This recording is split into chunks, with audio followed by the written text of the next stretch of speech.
కేవలం ప్రతిపక్షం బలహీనంగా ఉండి వైసీపీ పార్టీ దేశానికి చేసింది ఏమైనా ఉందా? అమరావతిని నేను సింగపూర్ ని చేస్తాను అని చెప్పి రాజంపేటకు వైసీపీ చేసిన అభివృద్ధి ఏంటి? వైసీపీ గవర్నమెంట్ వచ్చింది మున్సిపాలిటీలో కూడా మున్సిపల్ శుభ్రంగా ఉందా? మీకు ఎందుకు ప్రజలు ఓటేయాలి? మీకు అపరిశుభ్రత కనపడుతుందా? కనపడదా? నిజం చెప్పాలి, లేదంటే ఇప్పుడే వెళ్తాం మన ఇద్దరం కెమెరాలు పట్టుకునే పోతాం రోడ్ల మీద. పేద పిల్లల్ని కూడా పేద తల్లిదండ్రులు కూడా స్కూల్స్ పంపిస్తున్నారు అంటే ప్రతిపక్షాలు వాళ్ళకి భయం ఎత్తుకునిందన్నా ఈసారి రాకపోతే. జగన్మోహన్ రెడ్డి గారు పక్కన ఉండి చెప్పిన వాళ్ళు కూడా పక్కకు పోయిన వాళ్ళు ఉన్నారు.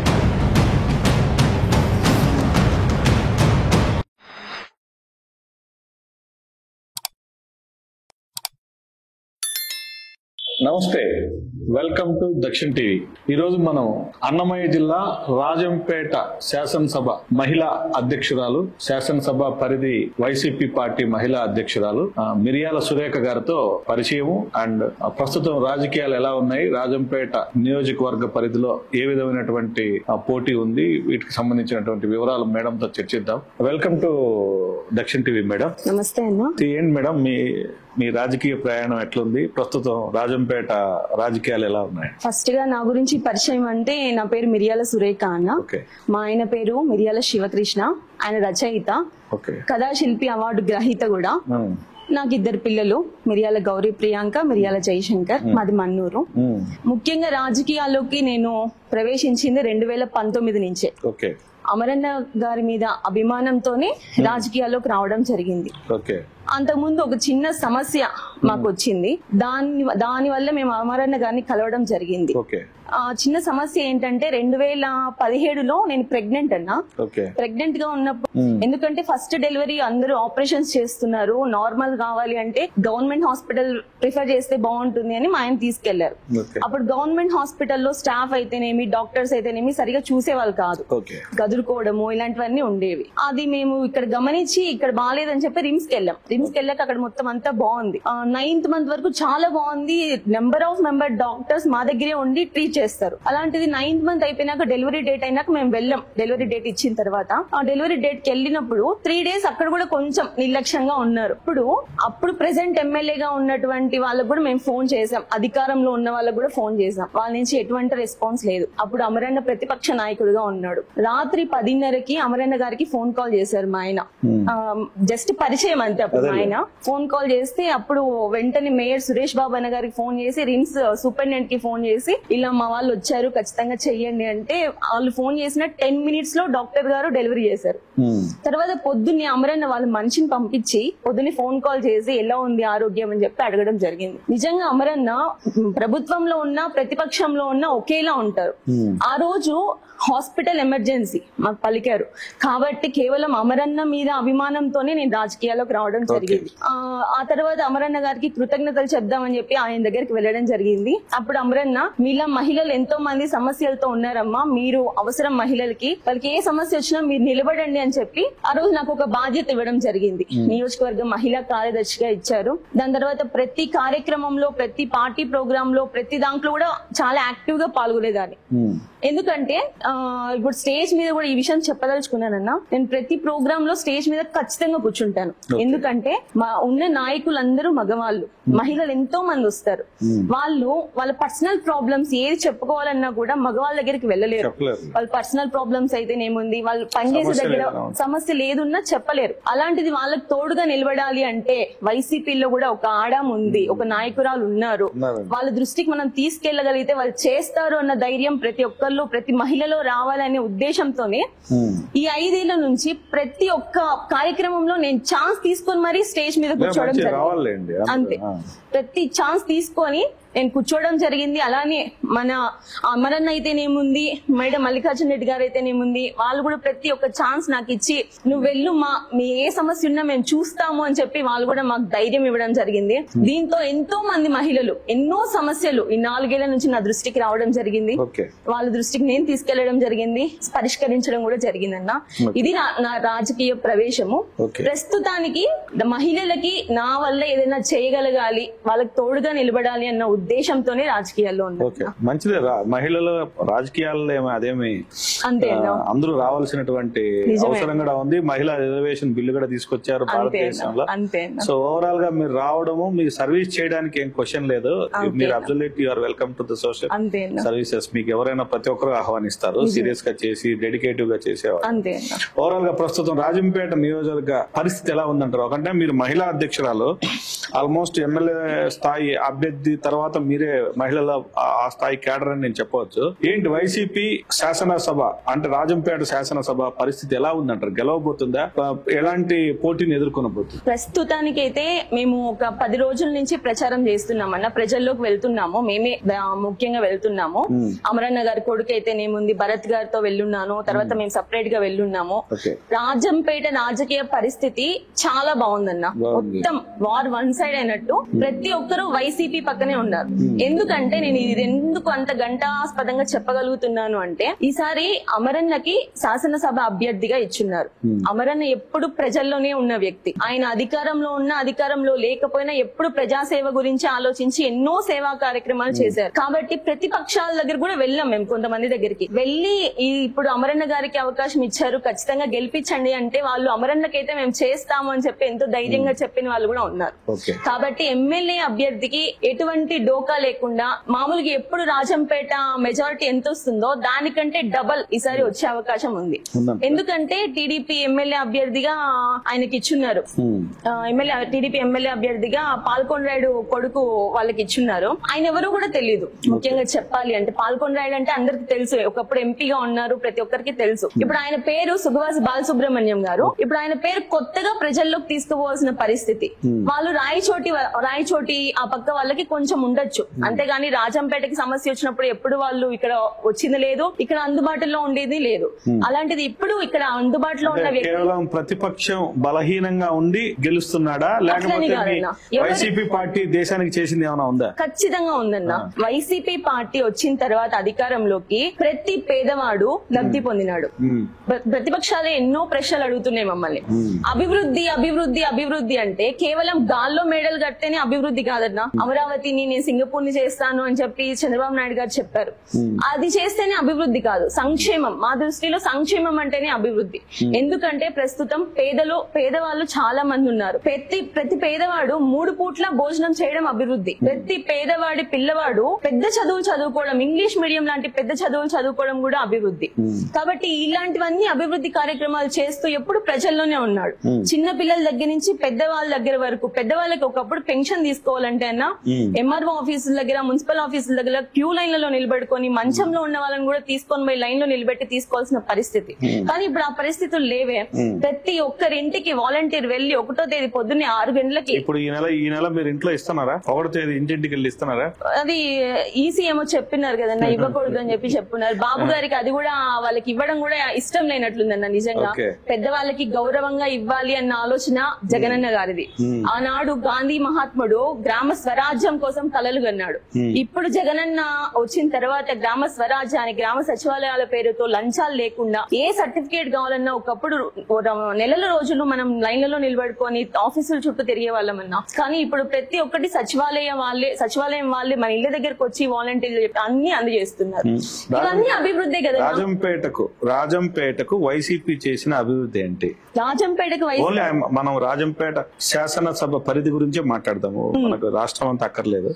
రాజంపేటకు మీరు అధ్యక్షురాలు, రాజంపేట శాసన పరిధికి మీరు అధ్యక్షురాలు అని చెప్పుకుంటున్నారు, మహిళా అధ్యక్షురాలు. గడిచిన 5 సంవత్సరాలలో రాజంపేట శాసన పరిధికి మీరు చేసిన సేవలు మీరు స్టాండర్డ్స్ చెప్పొద్దండి. ఓన్లీ మీరు అభివృద్ధి అంటే లైక్ మేము పెన్షన్లు ఇచ్చినాము, ఇది రాష్ట్రం అంతా జరుగుతూనే ఉంది. అంటే ఈ పార్టీకి జరుగుతుంది, అందరూ అంటే మన ఆంధ్రప్రదేశ్ లో ఉన్న ప్రతి పౌరునికి అందే సేవలు అన్ని అందాయి అనుకోండి. Separate what exactly Rajampet? మన గవర్నమెంట్ హాస్పిటల్ నే ఎత్తుకోండి అన్న. ఒకప్పుడు 50 పడకల హాస్పిటల్, ఎక్కువ డాక్టర్స్ కూడా ఎప్పుడు అవైలబుల్ లో ఉండేవాళ్ళు కాదు. కానీ ఇప్పుడు మొన్ననే, కాకపోతే దానికి ప్రచారం లేక ప్రతి ఒక్కరికి తెలియలేదు. హాస్పిటల్స్ రాష్ట్రం అంతా 100 పడకలు అభివృద్ధి చేస్తున్నారు. ప్రతి మండల హెడ్ క్వార్టర్ లోను 100 పడకలు చేశారు. ప్రతి గ్రామంలో ఉండే పిహెచ్ అది అభివృద్ధి కదన్నా. రాజంపేటకు మాత్రం ఇప్పుడు అలా అంటే మీరు రాయచోటుని చూసుకోండి, రాయచోటు రోడ్లు చూడండి, రాయచోట్ల డ్రైన్ వ్యవస్థను చూడండి, లేదా మదనపల్లి డ్రైన్ వ్యవస్థను చూడండి, ఇలాంటి ఇంకోటి మీరు కోడూరు చూడుకోండి, రైల్వే కోడూరులో we have underground drainage system. మరి రాజంపేటలో ఎందుకు లేదు? చేస్తారన్న, ఎందుకంటే కరోనా సమయము వచ్చింది మన 5 ఏళ్లలో 2 ఏళ్లు కరోనాతో పోయి ఉన్నాయి. మీరు స్ట్రైట్ ఫార్వర్డ్ గా ఎందుకు చేయలేదు అది చెప్పాలి. కరోనాను అడ్వాంటేజ్ గా తీసుకుని ఇన్ఫ్రాస్ట్రక్చర్ డెవలప్ చేసిన స్టేట్స్ లేవంటారా? హైదరాబాద్ చూసారా మీరు? కరోనా సమయంలో దాదాపు 20 బ్రిడ్జిలు కట్టారు. అంటే నేనేమంటా అంటే ఎందుకు రాజంపేటను అశ్రద్ధ చేశారు? అయితే కాదు అన్న, మేమైతే ఒప్పుకోము. జిల్లా ఎందుకు పోయింది అనే దానికి స్ట్రైట్ సమాధానం ఏంటంటే మన మండలాల సపోర్ట్ మనకు లేదన్న. అవన్నీ చీఫ్ మినిస్టర్ కు పార్లమెంట్ స్థాయి అని చెప్పి, పార్లమెంట్ నియోజకవర్గ హెడ్ క్వార్టర్ అని చెప్పి మార్చాల్సిన అవసరం. ఒక నిర్ణయం తీసుకునే ముందు రాజు ప్రజల్ని సంప్రదిస్తాడు. ఎందుకు చేయలేదు? ప్రజల్ని సంప్రదిస్తారు, వాళ్ళు ఏమనుకుంటున్నారు, ప్రజాభిష్టం ఏముంది అని చెప్పి ప్రతి ఒక్కరు ఆలోచిస్తారు. అలానే ఒక సర్వే వచ్చింది. సర్వే ప్రకారం మనము ఈ జిల్లా విభజన అనేది జరిగింది. సర్వే ప్రకారం ఏం జరిగిందంటే సుండుపల్లి, వీరబల్లి వాళ్ళు మాకు రాజంపేట వద్దు, మేము 2 కణాలు ఎక్కి దిగలేము, మేము రాలేము అని చెప్పి వాళ్ళ 2 మండలాలు మనకు వద్దు, మాకు రాయచోటినే కావాలి అన్నారు.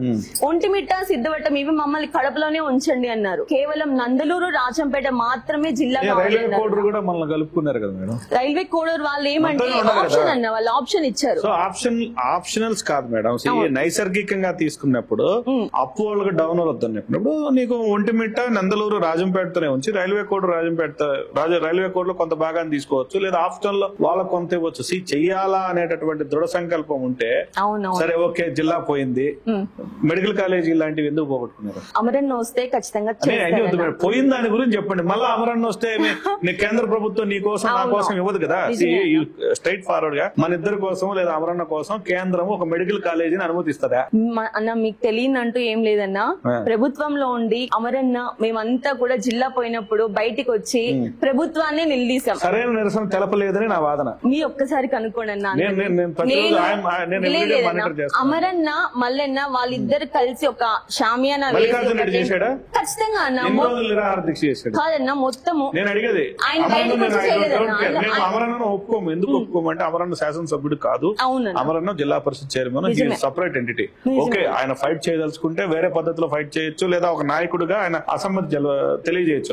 మల్లికార్జున రెడ్డి ఎందుకు చేయలేదు? ఆయన వ్యక్తిగా బయటికి రాలేదు కానీ ఆయన మనుషులందరినీ బయట పెట్టాడన్న. అక్కడ మీకు తెలిసే ఉంటుంది, రిలే నిరాహార దీక్షలు చేసినప్పుడు మన ఆర్ఎన్బి బంగ్లా దగ్గర ఒక రిలే నిరాహార దీక్షలో మీరు కూర్చున్నారు చూసా, ఇక 4 కూర్చుని చూసా. మల్లికార్జున రెడ్డి ఎందుకు కూర్చోలేదు? మేము కూర్చునేదానికి కారణమే శాసనసభ్యులు కూడా కూర్చోవాలి, ఎందుకు కూర్చోలేదని వాళ్ళకి పొలిటికల్ ప్రెషర్స్ అన్న. అంటే అంతేగాని ప్రజలు ప్రాంతంలో శాసనసభ లేదన్న, అట్లేం లేదు. మేము అక్కడ కూర్చునే దానికి కారణమే మల్లికార్జున రెడ్డి, అమర్నాథ్ రెడ్డి. వాళ్ళే ఖర్చు పెట్టి మీరు చెయ్యండి అమ్మా అని చెప్పి జిల్లా రాజంపేట జిల్లా సాధన సమితి అని చెప్పి ఒక సమితిని ఏర్పాటు చేసి దాంట్లో నాకు ఒక బాధ్యత ఇచ్చి వెనకుండి వాళ్ళు నడిపించారు. మీ గురించి I'm not questioning about that. Miryala Surekha చేయలేదు నేను అనలేదు. నిజమే, మీ స్థాయిలో మేమంతా వాళ్ళ ప్రతినిధులం కదన్నా. ప్రతినిధి కూర్చున్నప్పుడు ప్రతినిధులు ఎందుకు అంటే స్పష్టంగా ఇక్కడ రాజంపేట అశ్రద్ధకు లోనైంది, లోబడి అంటే అశ్రద్ధ కాబడింది అనేది నిజమా కాదా? ఒక వర్డ్ లో సమాధానం చెప్పండి. అశ్రద్ధ అనేది అయితే మేము ఒప్పుకోమన్నా. ఎందుకు ఖచ్చితంగా ఈసారి ఇవ్వలేదు. ఓకే, రాజంపేట ఏ రకంగా అభివృద్ధి చెందింది చెప్పండి. పెన్షన్లు అవి చెప్పొద్దండి. పెన్షన్లు, హాస్పిటల్, టౌన్ ఇన్ఫ్రాస్ట్రక్చర్ డెవలప్ అయిందా? ఇన్ఫ్రాస్ట్రక్చర్ అంటే మున్సిపల్ ఎలక్షన్స్ మనకు జరిగి దాదాపు 10 సంవత్సరాలు 12 సంవత్సరాలు అయిందన్న. ఈ మధ్య మున్సిపల్ ఎలక్షన్స్ జరిగినాయి. ఈ మధ్య జరిగింది, దాదాపు జరిగి కూడా 2 ఏళ్ళు 2.5 మేడం. మున్సిపల్ ఎలక్షన్స్ తర్వాత అయినా కూడా వైసీపీ గవర్నమెంట్ వచ్చింది, మున్సిపాలిటీలో కూడా మున్సిపల్ శుభ్రంగా ఉందా?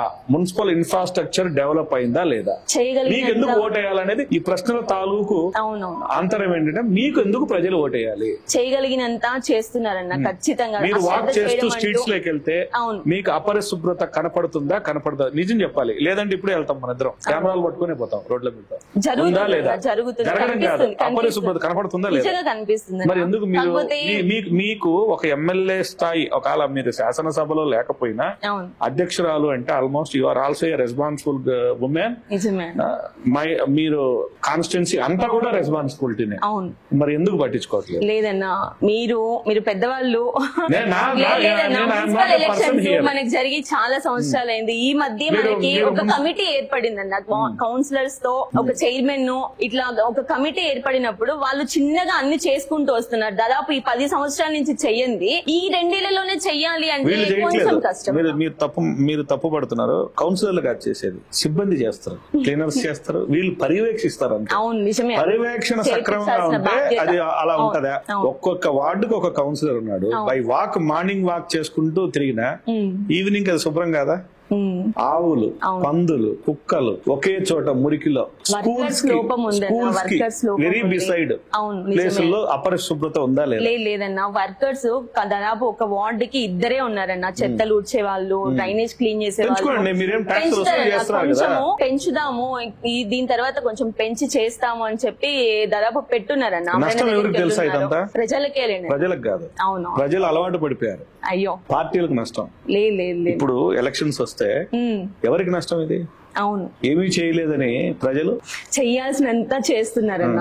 ఎక్కడో కొన్ని చోట్ల జరుగుతుంది, అది మనము దాన్ని కూడా చేసే. మహిళా సాధికారత కోసం వైసీపీ చేస్తున్నది ఏంటి? మహిళా సాధికారత మన ముఖ్యమంత్రి వైఎస్ జగన్మోహన్ రెడ్డి మహిళా పక్షపాతి అని చెప్పి మనం అందరం కూడా చెప్పుకోవాల్సిన విషయమే. ఎందుకంటే మహిళలకి 50% ఈ పదవుల్లో అయితేనేముంది, రాజకీయంగా అయితేనేముంది, వీటిల్లో 50% రిజర్వేషన్లు కల్పించాడు. అలానే ప్రతి పథకం ఏదైనా ఏది ఎత్తుకున్నా కూడా ప్రతిదీ మహిళల పేరు మీద ఇస్తున్నారు. దాదాపు పెద్ద పెద్ద పదవుల్లో కూడా, రాజ్యాంగబద్ధమైన పదవుల్లో కూడా మహిళల్ని కూర్చొని పెట్టినటువంటి వ్యక్తి జగన్మోహన్ రెడ్డి గారు. అలానే ఎస్సీ, ఎస్టీ, బీసీ ఇవన్నీ కూడా ప్రతి దానికి మనం ప్రాధాన్యత ఇవ్వాలి అని చెప్పి ప్రతి ఒక్కరిని కూడా వాళ్ళని కూడా పెద్ద పెద్ద పదవుల్లో కూర్చొని పెట్టినటువంటి వ్యక్తి. ఎమ్మెల్సీ జకియా ఖానం గారు శాసన మండలి డిప్యూటీ చైర్పర్సన్ గా ఉన్నారు. ఇలా ప్రతి ఒక్కరు కూడా దాదాపు ఇప్పుడు మన కౌన్సిలర్స్ లో కూడా 50% మహిళలే ఉన్నారు. ఇలా ప్రతి ఒక్కటి మహిళలకే అప్పచెప్తున్నాడు. ఎందుకంటే ఎక్కడైతే మహిళలు బాగుంటారో ఆ ఊరు బాగుంటుంది, ఆ రాష్ట్రం బాగుంటుంది అని ఆలోచించే వ్యక్తి జగన్మోహన్ రెడ్డి గారు. అలానే ఇంటి పట్టాలు ప్రతి ఒక్కరికి కూడా మహిళల పేరు మీద ఇంటి పట్టా ఇవ్వాలి, వాళ్ళు సంతోషంగా ఉండాలి, వాళ్ళ మొక్కలు సంతోషంగా ఉండాలి అని ఆలోచించే వ్యక్తి జగన్మోహన్ రెడ్డి గారు. ఇలా ప్రతిదీ, ఏ కాపు నేస్తం అయితేనేముంది, అమ్మఒడి అయితేనేముంది, ప్రతి ఒక్కటి మహిళల గురించి ఆలోచిస్తూ మహిళల పేరు మీదే ఇస్తున్నారు. మహిళా సాధికారత, ఇదే మహిళా సాధికారత. మీరు అమ్మఒడి ఇది ఎత్తారు కాబట్టి అడుగుతున్నాను, బడికి పిల్లలు వెళ్తున్నారా లేదా అని మానిటర్ చేస్తున్నారా? ఖచ్చితంగా వెళ్తున్నారన్న. వాళ్ళు వెళ్తున్నారు, మీరు మానిటర్ చేస్తున్నారా? చేస్తున్నామన్నా.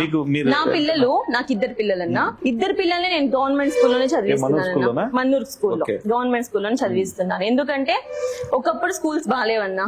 దాదాపు మా ఒక ఇయర్ జరుగుతా ఉన్నప్పుడు 6 months తర్వాత బుక్స్ వచ్చేవి, బ్యాగ్స్ వచ్చేవి. ఇలాన్ని అప్పుడు చంద్రబాబు నాయుడు గారి ప్రభుత్వంలో 6 నెలల తర్వాత బుక్కులు వచ్చేవి. కానీ ఇప్పుడు జగన్మోహన్ రెడ్డి గారి ప్రభుత్వంలో రేపు స్కూల్ ఓపెన్ అనగా ఈ రోజే స్కూల్ కి బ్యాగ్, బుక్స్, బెల్ట్ ఇలా ప్రతి ఒక్కటి అందజేస్తున్నారు. అలానే నాడు నేడు కింద ప్రతి ఒక్క బడిని అత్యాధునికమైన మన కోఆపరేట్ స్కూల్స్ కంటే ఎక్కువగా చేసి చూపిస్తున్నారు. అలాంటిది టీచర్స్, గవర్నమెంట్ టీచర్స్ అవ్వాలంటే ఎంత కష్టపడాలి, వాళ్ళకి ఎంత ఉంటుంది తెలివితేటలు అని చెప్పి మనం ఒకసారి ఆలోచించాలి. ఎందుకంటే ప్రజల్లో గవర్నమెంట్ అంటే ఒక చులకన భావన ఏర్పడింది. గవర్నమెంట్ స్కూల్స్ అన్నా, గవర్నమెంట్ హాస్పిటల్స్ అన్నా, ఇవన్నీ పోవాలి అన్న ఉద్దేశంతో జగన్మోహన్ రెడ్డి గారు ప్రతి ఒక్క దాన్ని కూడా ఎంతో సుందరంగా తయారు చేశాడు. అందుకని ప్రతి ఒక్కరు గవర్నమెంట్ స్కూల్స్ లో చేర్పిస్తున్నారు పిల్లల్ని. ఇప్పుడు నా పిల్లల్ని కూడా గవర్నమెంట్ లో కంప్లైంట్ ఏంటంటే పెట్టిన పథకాలు తప్పులేదు, చెప్తున్న టీచర్లకు కొదవలేదు, పిల్లలు సరిగా అటెన్షన్ పే చేయట్లేదు, పిల్లల పేరెంట్స్ కు ఇప్పుడు ఇస్తున్న స్థాయి విద్య ఒక వాల్యూవే తెలియట్లేదు.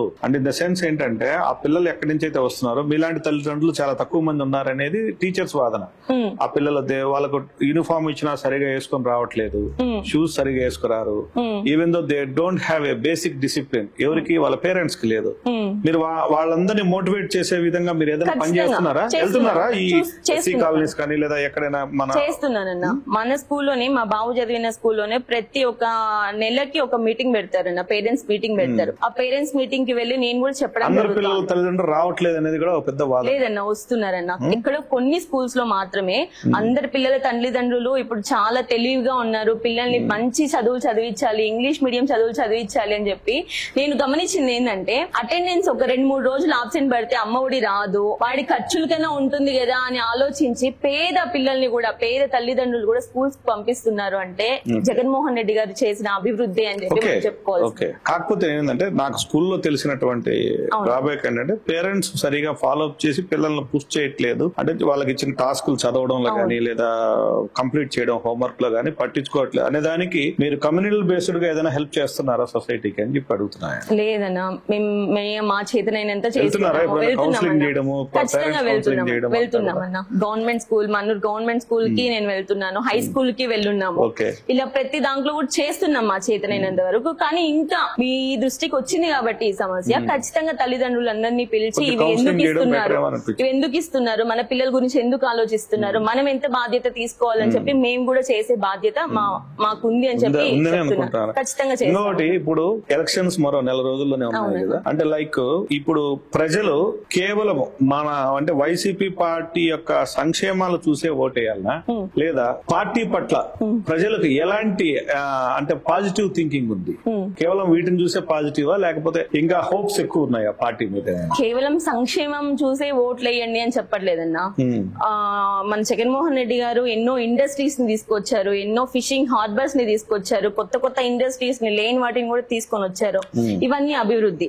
సంక్షేమం గురించి ఆలోచిస్తే ప్రజలు, పేద ప్రజలు మాకు ఇంత వస్తా ఉంది, నెలకి ప్రభుత్వం నుంచి మేము తీసుకుంటున్నాము, మా డబ్బులే మాకు ఇస్తున్నారు అని ఆలోచించిన వారు, ప్రతి ఇంట్లో ఏ ఇంట్లో అయితే లబ్ధి పొందిందో, నా వల్ల ఎవరైతే లబ్ధి పొందినారో వాళ్ళు మాత్రమే నాకు ఓటేయండి అని చెప్పిన దమ్మున్న నాయకుడు జగన్మోహన్ రెడ్డి గారు. ఇవన్నీ కూడా చూస్తున్నారు ప్రజలు.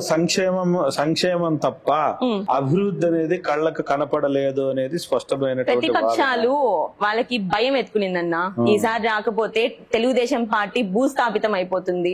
ఎందుకంటే పోయిన తెలుగుదేశం పార్టీలో జన్మభూమి కమిటీలు అని చెప్పి దాదాపు చచ్చిపోయిన వాళ్ళకి డబ్బులు ఇవ్వాలన్నా కూడా దాంట్లో కూడా పర్సెంటేజ్ తిన్న నాయకులు ఎంతో మంది ఉన్నారన్న. అలాంటి వాళ్ళు కూడా ఇలాంటి రోజులు మళ్ళీ రాకూడదు, ఇలాగే సచివాలయం నుంచి మాకు ప్రతి ఒక్కటి రావాలి, గవర్నమెంట్ నుంచి డైరెక్ట్ గా మాకే రావాలి అన్న ఆలోచనతో ప్రజలంతా ఉన్నారు. కాబట్టి ఈ ప్రతిపక్షాల మాటలు నిజంగా వాళ్ళని చూస్తే ఎందుకు మాట్లాడుతున్నారు అని అనిపిస్తుంది. చంద్రబాబు నాయుడు గారు మీరు మంచి ఎందుకు చేస్తున్నారు, మంచి చేస్తా ఉంటే ఒకవేళ ఏదైనా తప్పులు చేస్తా ఉంటే ప్రభుత్వము ప్రతిపక్షంలో ఉండి నువ్వు ఏదైనా సలహాలు ఇవ్వాలి గానీ మీరు మంచి ఎందుకు చేస్తున్నారు అని ప్రశ్నిస్తే మనం ఏం చెప్పలేమన్న వాళ్ళకి. మన రాజంపేట విషయమే చూసుకోండి అన్న, ఒకసారి ప్రతిపక్షం టీడీపీ విషయం చూసుకోండి. ఆశావహులు ఎమ్మెల్యే అభ్యర్థులు దాదాపు 5 మంది ఉన్నారు, 5 పార్టీ ఆఫీసులు ఉన్నాయి. వాళ్ళలో ఎక్కడుందన్న క్రమశిక్షణ? వాళ్ళలో క్రమశిక్షణ లోపం వల్లే ప్రజలు వాళ్ళని నమ్మే స్థితులు లేవన్నా. దాదాపు 5 పార్టీ ఆఫీసులు, జనసేనకి దాదాపు 3 పార్టీ ఆఫీసులు పెట్టుకోవచ్చు కదా.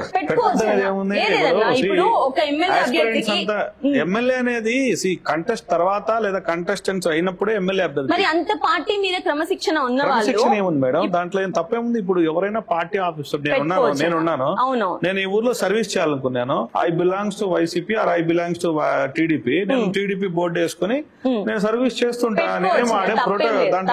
పెట్టుకోవచ్చు.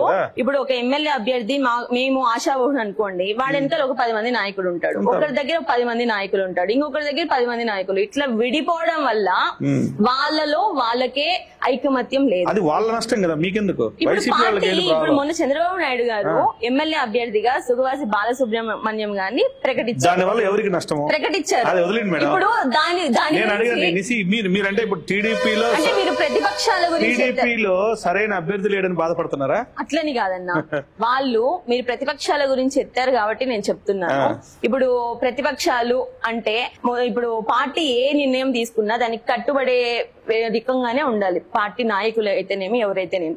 ఇప్పుడు మొన్న ఎమ్మెల్యేగా మా మేడం మల్లికార్జున రెడ్డి గారు ఉన్నారు, ఆయన్ని కాదని ఇప్పుడు అమర్నాథ్ రెడ్డి గారికి ఇచ్చారు. ఇప్పుడు మేడం మల్లికార్జున రెడ్డి గారు ఏవి నేను వ్యతిరేకంగా ఉన్నాను అని ఏ కమెంట్స్ చేయలేదే. ఎందుకు చేస్తాడు? వాళ్ళ తమ్ముడు ఆల్రెడీ రాజ్యసభ తీసుకున్నాడు కదా. అది అన్నకొకటి తమ్ముడికొకటి ఇంకా కొడుకు అందరికి వాళ్ళకే పంచితే ఊర్లో ఎవరు లేరా? అయ్యో అట్లని కాదు. అదే కదా, ఇప్పుడు వాళ్ళ అన్నగారు వాళ్ళ మల్లికార్జున రెడ్డి గారికి శాసనసభ సమయం అయిపోయింది కాబట్టి వచ్చే ఎలక్షన్ ఎలక్షన్ లో అమర్నాథ్ రెడ్డి గారికి ఇచ్చారు, వాళ్ళ తమ్ముడికి రాజ్యసభ ఇచ్చారు కదా ఇనానమస్ గా, పోటీ కూడా లేకుండా ఇచ్చారు కదా. అది పార్టీ నిర్ణయం ఏదైనా కట్టుబడే అదే మేడం, కట్టుబడడానికి కారణం ఒకటే, వాళ్ళ ఇంట్లో వాళ్ళ ఫ్యామిలీకి ఆల్రెడీ అకామిడేట్ చేసేసారు.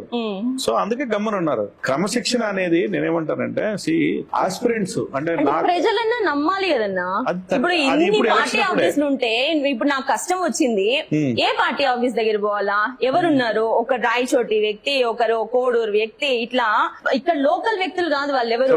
వాళ్ళ గురించి సమస్యలు వస్తే మనం లోకల్ మీ గురించి మాట్లాడదాం. మీరు ఏం ఆశించి రాజకీయాల్లో ఉన్నారో చెప్పండి. నేనైతే ఏం ఆశించలేదన్నా. రాజకీయాల్లోకి వచ్చి ఏమీ ఆశించలేదు అంటే ఈ దేశ ప్రజలను మీరు నేరుగా చీట్ చేసినట్టే. లేదన్నా, రాజకీయంలోకి ప్రధాన ఎజెండా రాజకీయ నాయకుడిది సేవను చెప్తారు, తర్వాత పదవి. నేను అదే అన్నా, ప్రజా సేవ. ఇప్పుడు నా దగ్గరికి ఎవరైనా సమస్య వచ్చింది, ఎందుకంటే ఇప్పుడు ప్రతి ఒక్కటి రాజకీయాలతోనే ముడిపడి ఉన్నాయి.